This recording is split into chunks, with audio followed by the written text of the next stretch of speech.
আজকের ভিডিওতে আমরা জানতে পারবো হযরত আবু হুরায়রা রাদিয়াল্লাহু তাআলা আনহু এর পরিচিতি। আপনারা ভিডিও সম্পূর্ণ দেখার চেষ্টা করবেন।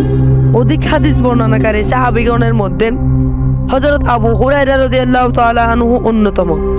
তিনি ইসলাম পূর্বে যুগে দক্ষিণ আরবের আজদ বা দাউস গোত্রে জন্মগ্রহণ করেন। ইসলাম গ্রহণের পূর্বে তার প্রকৃত নামের ব্যাপারে একাধিক বর্ণনা রয়েছে। এর মধ্যে প্রসিদ্ধ হলো আব্দুস শামস আব্দু উজ্জা। ইসলাম গ্রহণের পর তার নাম রাখা হয় আব্দুর রহমান বা আব্দুল্লাহ বা উমাইর। তবে তিনি ইতিহাসে আবু হুরায়রা নামে সুপরিচিত। তার পিতার নাম শাকর বা আমির, মাতার নাম মাইমুনা।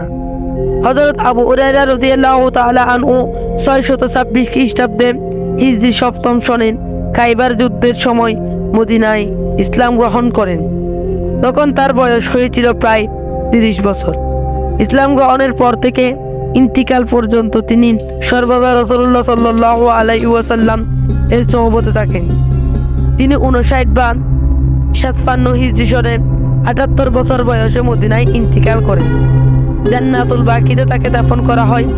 হাদিস বর্ণনার ক্ষেত্রে হযরত আবু হুরায়রা রাদিয়াল্লাহু তাআলা আনহু এর অবদান অসামান্য।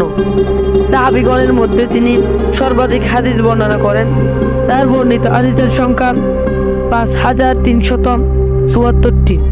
তিনি ছিলেন আহলুস সুফফা এর একজন। হযরত উমর রাদিয়াল্লাহু তাআলা আনহু তাকে একবার বাহরাইন প্রদেশে ওয়ালি বা প্রশাসক নিযুক্ত করেছিলেন।